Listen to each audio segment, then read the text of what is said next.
What is up, my friends? Welcome to Flippin' Bats, where we have a great guest about to join us here in a second. Jack Flaherty, pitcher for the Detroit Tigers, World Series champion with the Los Angeles Dodgers.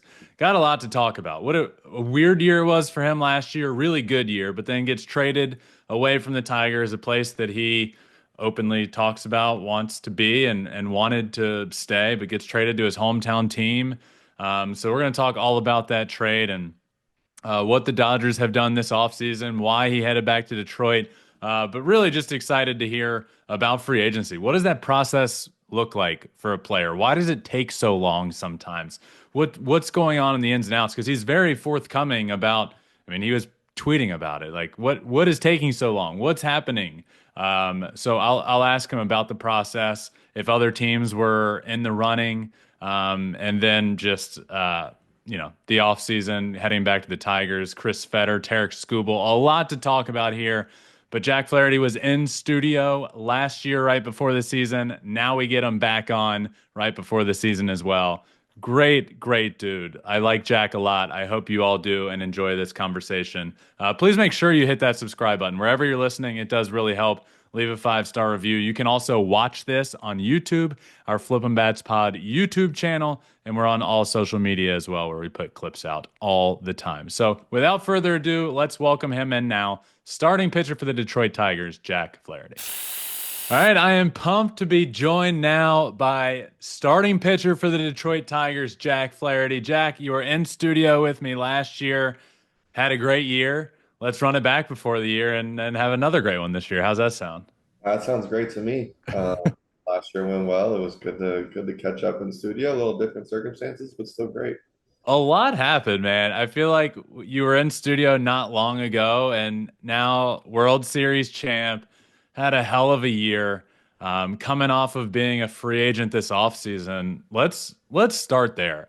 Take people through what was it like, the process this offseason of being a free agent. It was partially what I expected in the beginning of just like, hey, things aren't really gonna pick up until winter meetings. There'll be Mhm. some conversations over GM meetings. Things will pick up over winter meetings, and it was, you've got, teams A, B, C, and D. Those teams are all interested. Obviously we're gonna see where probably might have to wait and see where these other guys fall. Yeah. I think Blake had already signed, and then it was like myself, Corbin, and Freed, and then it was, well, now Sasaki's getting posted, so that we might have to wait a little bit for that. But it was kind of just a lot of waiting around, conversations with my agent. Um, we get into January, and it's you start understanding where the market's going to go, and um, you start changing up maybe what you're looking for, and Yeah.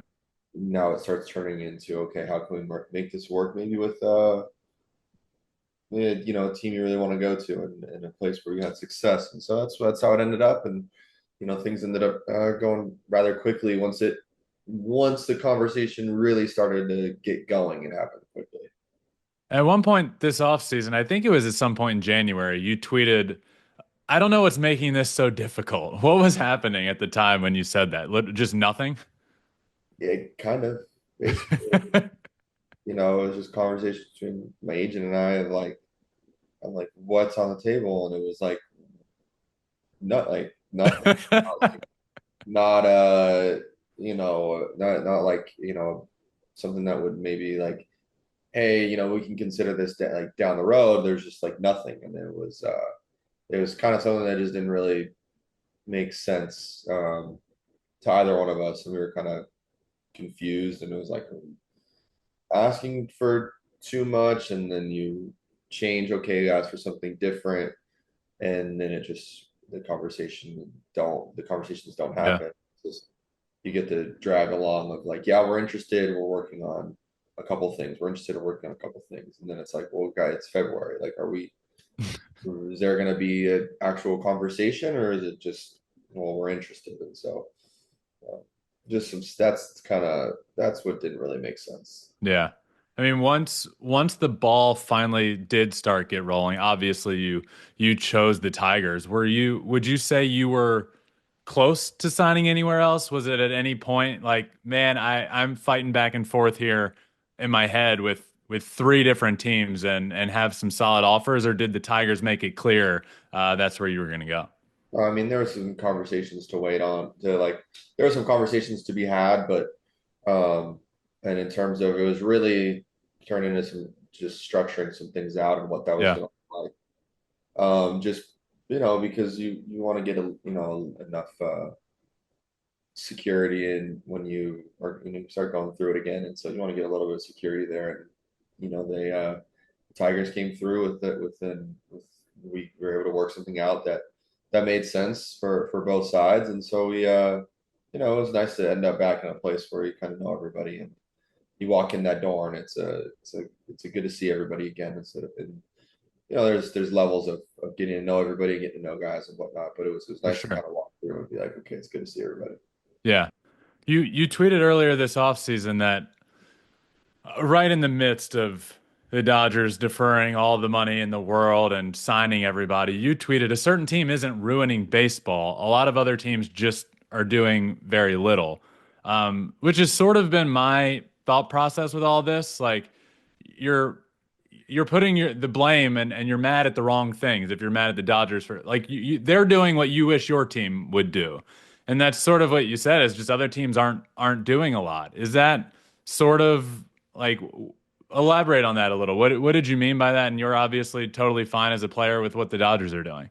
I think I've said it and I'll say it again, and I have no, and I kind of knew at the time I was not going to end up back in LA. Just numbers don't add up. Like they have 7, 8, and 9 deep starting pitching wise. Yeah, So I'm trying to be like, oh, I'm trying to go back there. Let me like say something. And it was just, I've always had my thoughts on the industry and certain things. And I think you don't usually see the team that just won add the most pieces and yeah, add guys like, add a guy like Blake Snell and add Tanner Scott. And they've added so much. I honestly can't even keep up with the other moves that they yeah. made. Sasaki goes there, a big one. Sasaki, you signed Tommy doing it to an extension. You re-signed Teo.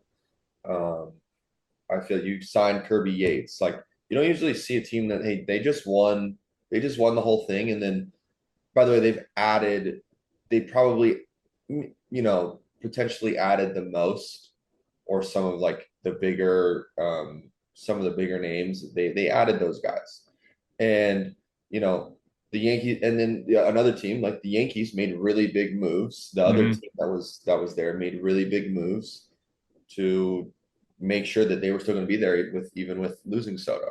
To go sign Max, to trade for Bellinger. Um, they there's been so many moves, and I've been so focused on us, but they made moves. Boston has made moves. Hmm.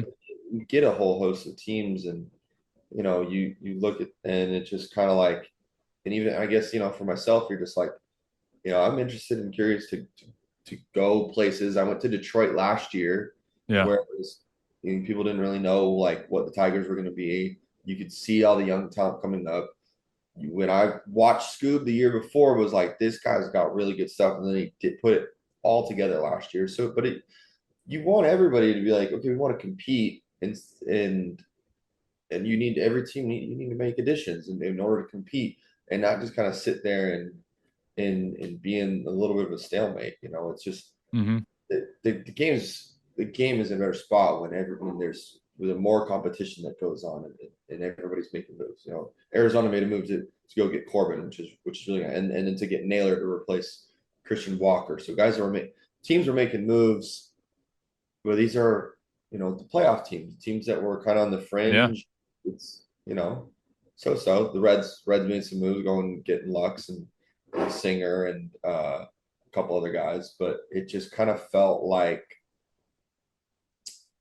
you still have a bunch of these high end free agents available, and some of these rosters are looking, especially if the bigger teams are looking very put together.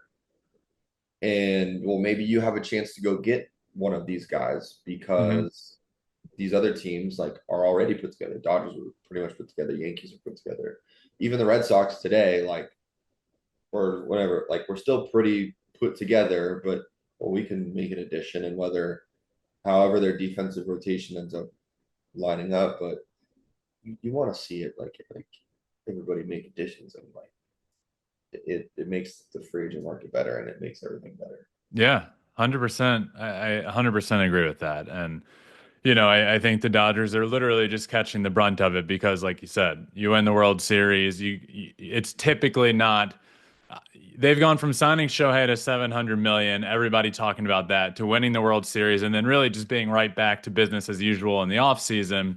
And I think a lot of people, instead of blaming a team, and we don't need to name drop, but if I were like the Pirates that has a Paul Skeens, Jared Jones in the rotation, it's like, oh my God, this could be fun. Add around it. They do absolutely nothing. We should be more mad at teams like that as opposed to the teams you just mentioned that are doing things.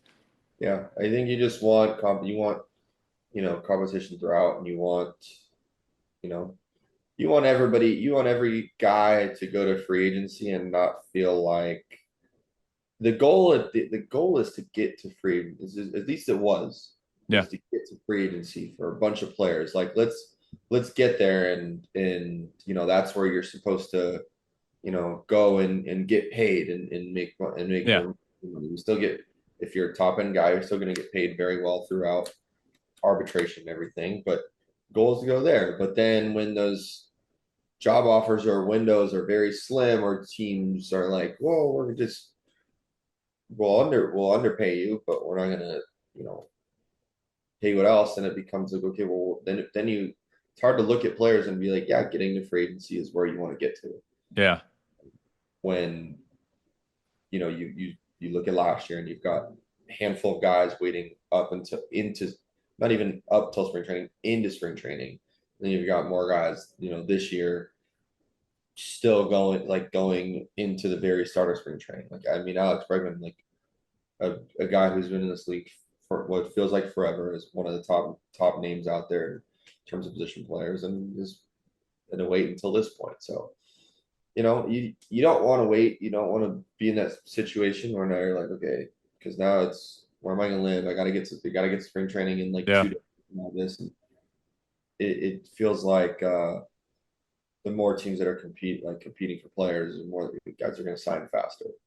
Do you think when it comes to, like you said, Alex Bregman has been a stud in the league for a long time. Do you think when it comes to free agent signing, unless you're those like A plus guys, like a Juan Soto or a Shohei Ohtani, the market and maybe owners are just not paying what they're worth and just holding out? Or do you think it's more that there's many teams in and players are really just taking that long to decide? Because the last couple of years, like Bregman this year, Snell last year, it is taking literally into spring training for some of these guys to sign. I mean, what do you think that's an ownership thing, or do you think that's just a competitiveness around the league thing?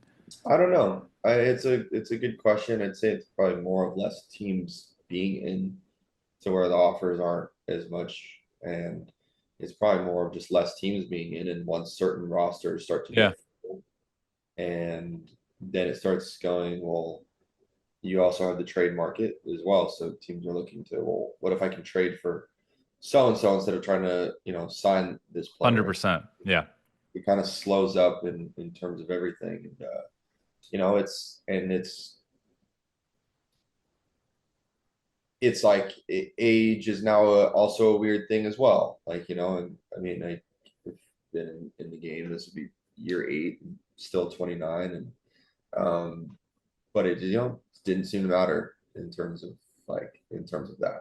yeah, Like, so yeah, I that's it was a weird process. yeah, for sure. I get that. And it does, it feels like from the outside with those like, with those guys that aren't A plus, maybe ownership, and you don't have to speak on this, but maybe ownership is trying to get control back a little bit, and I'll say it, manipulate the market a bit to a degree instead of just owning up and paying, unless you're a guy that can literally control the market like Shohei or Juan Soto. Yeah, everybody's market is the market, but it all depends uh, what ends up what offers are on the table at For the end of sure. the day. Yeah. So You, Jack, last year you're having a great year with the Tigers. You get traded. The Tigers were in sort of a weird position at the time where it was like, okay, having an okay year. The odds of making the playoffs aren't great, still a chance. Um, and I wanted to see them add and buy, and they opted to kind of go a different route, which was trading you, and then they end up going on a run and getting into the playoffs against all odds. Were you surprised last year at the trade deadline? Were you surprised you ended up getting traded? I think I get it because they did have a bunch of young guys that, to their credit, they gave a chance to, of like, we want to see what we've got here. Yeah, We know we've got this core group with Scoot and Greeny, and Colts and Kerry Carpenter, and the guys in the back end of the bowl with Tyler Holton and Will Vest, yep, Jason Foley, like all those, Bo Brisky, like they knew they had that message. Okay, we're not too. It's like we got to give these young guys a chance. So in terms of trading Carson Kelly to bring Dylan Dingler up, trading Canna, like basically just like we need to see what these young guys got. So it was like they did it in a way of like, let's bring some veterans in and see where we're at, and then hey, we can get this really good return for these guys. yeah, Let's give these young guys a chance. And I don't think it was a, well, if we win, we win. Great. It was just, it's like you have to see at a certain point, you have to see what these guys can do and if they can produce. And they came up and they produced. And now you look at them this year in a whole different light of like, yeah, oh, okay, these young guys can play. And they came from AAA and they're ready to go. Now they've been in big high pressure situations and they've been in the playoffs, and it's a different look and a different feeling. for sure. So you find out you get traded. You're going to the Dodgers. One, hometown kid playing with the Dodgers. When once the emotion settled of I'm being traded middle of the year going to the Dodgers, what was it like last year being part of that team? You're part of a Yankees Dodgers World Series, which baseball wise, that's the biggest stage you can be on, those two teams in a World Series. How much fun was the last few months of the year for you? It was incredible. I like, yeah, I wanted to stay in Detroit. I didn't want to, selfishly, I didn't want to move again. It was like, we've been 14 in 2 years and things are great there, but you also want to go and have a chance to compete and you want to Yeah, win. And so you get traded to LA and you're like, well, we're in the thick of things. Like we got a real chance to yeah, go win this whole thing. So that was incredible. And then you add on the fact of going home.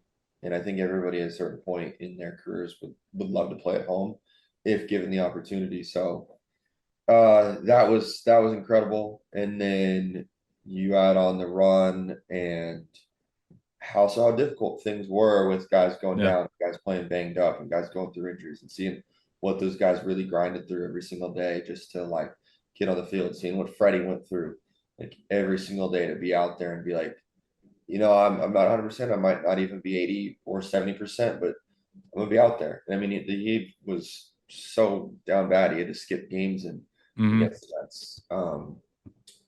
It was just a crazy surreal experience that I think is still hard to put into words. And maybe years from now, I'd be able to do that.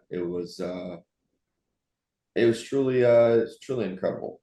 Yeah. You get to be a part of it. You get to be a part. Been in the playoffs before, just about every year, and then get a chance to start game one of the NLCS, start game one of the World Series at home, for the team I grew up rooting for was, I mean, is second to none. And I think then winning the So whole cool. thing was, I mean, yeah, they tell you what winning World Series is going to be like, and it was that, but times that. You've you've woken up on start days a million times, but waking up on start day, game one of the World Series, hometown team, Dodgers, Yankees. where were you at emotionally, physically? Like, was that day? And everyone, I feel like people will say like business as usual. Was it, or did it feel a little different waking up? You know, physically, I knew no matter what, once the game started, like everything was going to be moving a million miles an hour, and it was just like my body was going to be fine. It was going to take over, and the adrenaline would get me through whatever. Uh, Emotionally, I think I did a good job of treating it as normal. Um, you got to find a way to separate. Like you got to find a way to separate all the outside. Everything changes, and it's one of the biggest pieces of advice I was ever given. And I was given in high school, just like no matter what, the game within the lines, like that all stays the same. Like all that stays the same. Everything else on the outside gets bigger. Hmm. People want to amplify it more, but all it comes down to what do you do on the field? Can you execute? Can you make big pitches in big spots? Can you, pitch around this guy to get to this guy? Can you get this guy out? And it became business as usual. And that's where a routine becomes like very important of like Yeah. of okay, when am I gonna get up? What am I eating? What am I doing? When am I leaving for the field? When's my nap? Like all that just becomes like it reminds you like it's the same. Like it's the same. Now night before was like different. I was like little just like kind of ready for the next day. Was like, can I just wake up and like can we do this? I want to like I'm ready to Yeah. pitch. And it's more that once that day starts going and especially getting up till game time, but I mean when the juices get flowing and it's go. It's on go. That advice was given to you in high school, probably before a high school baseball game, and now you're using it in the World Series. Pretty cool. Yeah, that one will never leave. And I try to give the same thing to guys when we get in big games and some young guys will be like it doesn't change. Everything else, all this other stuff, the lights technically didn't get brighter. They're still the same. Everybody's like, oh, the lights would be like, no, like you really like get into it. No, they didn't. They didn't change the lights. Just yeah, that's all the If other you stuff. could, if you could, as a Major League Baseball player and a former teammate of his, if you could explain Shohei Ohtani to people, how would you do it? Um, you know, he's like he's unfazed. He's truly like unfazed. He's Shohei. Like he's just he's not Showtime at all. Like he's one of the guys when he's in there with in Hmm. the clubhouse on the bus whatever, and then like you see how big he is when he in terms of like stardom when he gets onto the field or when you're going anywhere and whatnot, and you see those things, but he's just like he's one of the dudes, and he welcomes everybody, and he's super very professional, very courteous, very much like wants guys to just feel accepted Yeah. and welcomed into that clubhouse, and he welcomed each and every guy in that came in, and even people who come in and visit the team. Like I get stories from people who are like, oh, I got to go through the clubhouse, and like Shohei got up out of his chair and shook my hand, said hi, all those things, just like Yeah. things that you should do, and maybe some guys wouldn't, and I don't think they expected him to. They people expected Yeah. him to be like, maybe that he doesn't. His English isn't great sometimes, whatnot, but it was like just a true like unbelievable professional. And as a baseball player, greatest you've ever seen. I mean, he's incredible. Nobody hits the ball harder, farther, all of it. Yeah. He's incredible. And it Yeah. was every time he got up there, it felt like he was going to do something And he special. did pretty much. And most damn near every time he did. And then he even battling through, basically dislocating a shoulder in the Yeah. World Series. Is still out there for games 3, 4, and 5, and even if the impact wasn't quite there, him being out there was everything. Yeah. Is there anything you learned? So obviously you're going Detroit. LA back to Detroit, a place you wanted to stay, wanted to be, wanted to go back to. Is there anything you learned your time in LA with the Dodgers that you'll now take back with you to Detroit? Something from coaches or being around Clayton Kershaw or future Hall of Famers everywhere you look. Anything you're taking back with you that you think is going to be beneficial to you? I think I took things with me from Detroit to LA, things that made me, made me good and helped me, Hmm. I guess, turn things around, and things that I had worked on that off season physically and mentally, and carrying those into Detroit, and then carrying those things, especially mentally, into LA, where I think they would be like, oh, is it distracting going home? Is it a lot? Do you have a bunch of like things going on and like family and this and that? I'm like, no, my family gets it. It's like, yeah, I'm home. Like I'll see you when I can, but I'm pretty like, For this is sure. my schedule. This is what I'm doing. We get an off day or something, or we get a Sunday day game, and we're like, yeah, let's get together. Um, and I think those things help me carry over. And then the same things that I would have expected in LA, from the way that those guys work, from Kirsch to Mookie to Freddie to Shohei, Teo, like Muncy, Will, um, the Glass, Walker, the way that those guys work, the way that those guys prepare, the way that they watch the game, pay attention to the game, and then also like how like close that those guys actually were. And it's just carrying those same things that I kind of would have expected going over there, and then seeing it firsthand, and then and taking that over with me to Detroit. But just seeing like the way that they work, it's what you would expect, and then you see it, and you're Yeah. like, it's what it looks like. Yeah. It's something that I got very lucky to be taught by Adam Wainwright, by Yadier Molina, and I've been around those guys with the Arenados and Goldschmidts. Like you with those top end guys, they work the same. They all work their tails off day in, day out. And the Dodgers are a team, they were very much like together. Yeah. And this team in Detroit is very much together in the same way. Yeah. I remember I had Teo on the show and he was very forthcoming about this was right before the season with the Dodgers. And Teoscar said, I'm just happy to play on a team that has veterans that I don't need to be the guy. And he's like, not that I can't. He just said everywhere I've gone, Seattle, Toronto, like it was a young core and I was the addition. And he goes, now I can just go. I'm going to learn so much from these Hall of Famers. And the core isn't like this young group of Yeah. guys. The core is a bunch of Hall of Famers. And to fast forward and see the year he had when being around that. I think it makes a big difference for guys just being able to like learn and see what it goes into on a day-to-day basis and not be surrounded by a super young core and it really helped him it seemed. Yeah. I think it was that, I mean, that makes sense, especially if you come up that way. I was very lucky to come up with a veteran clubhouse Yep. with Dexter Fowler, with Wainwright, with Yachty. Um, I mean, Lance Lynn was there when I got up, Michael Walker, like all these guys that I had seen, Hmm. playing big games, playing huge games, the runs that they had been on.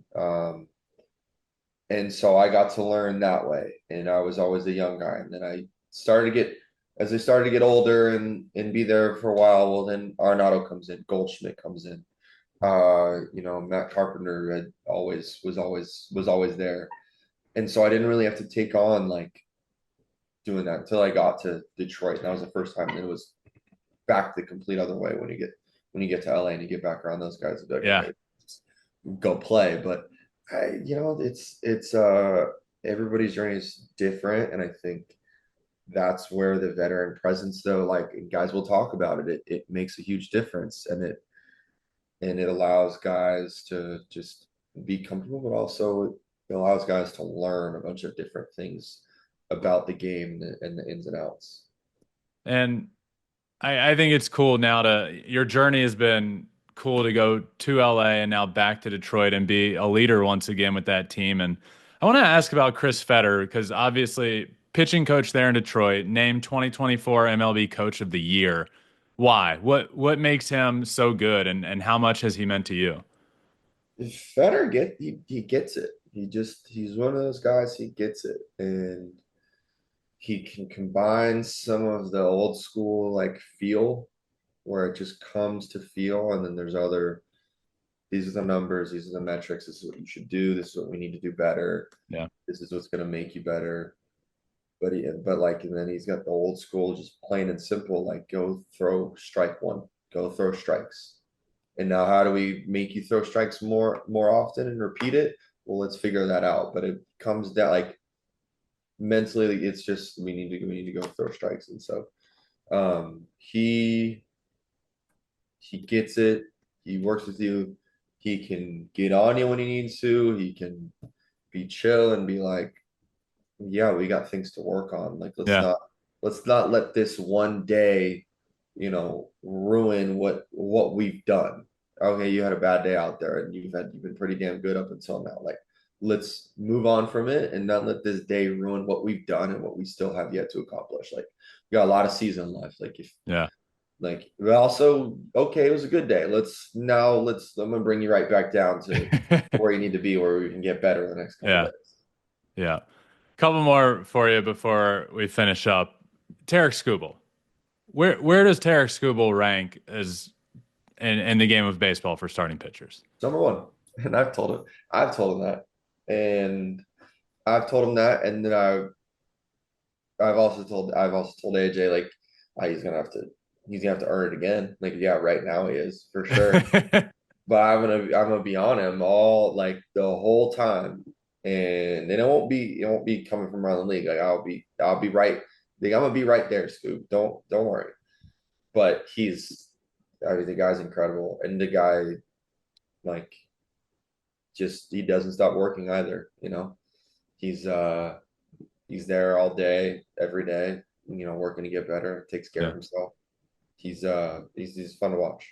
He openly talked about wanting you back and how much you mean to him, and you were a free agent at the time, probably right around the time you're tweeting wondering what's happening and posting gifs of guys looking at their watch.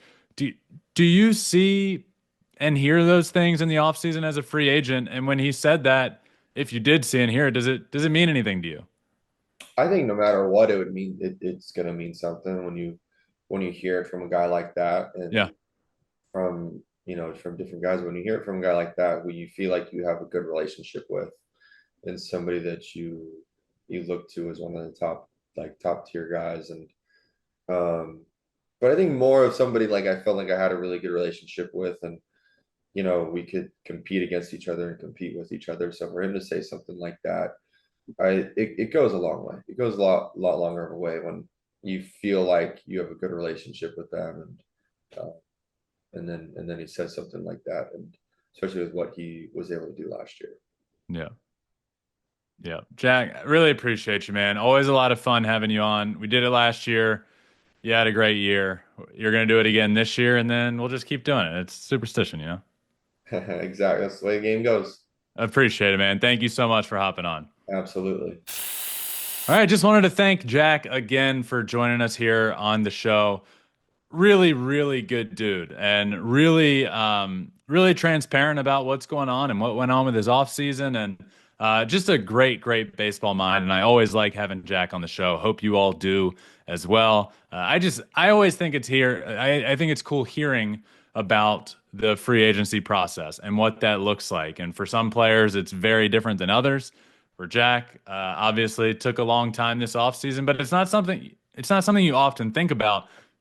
I had to wait for Blake to sign, and then Roki was posted, and he wasn't going to get posted until late in the offseason, so that really held a lot of things up, but it makes a lot of sense. So I hope you all enjoyed this. Make sure you subscribe wherever you're listening or watching. Please leave a comment, leave a 5-star review. That all really helps. You can watch on our YouTube channel, Flippin' Bats Pod. Follow on Apple, Spotify, all of our social media at Flippin' Bats Pod everywhere. But again, thank you to Jack Flaherty. Hope you all enjoyed this one as much as I did. And until next time, remember, find your bat and flip it.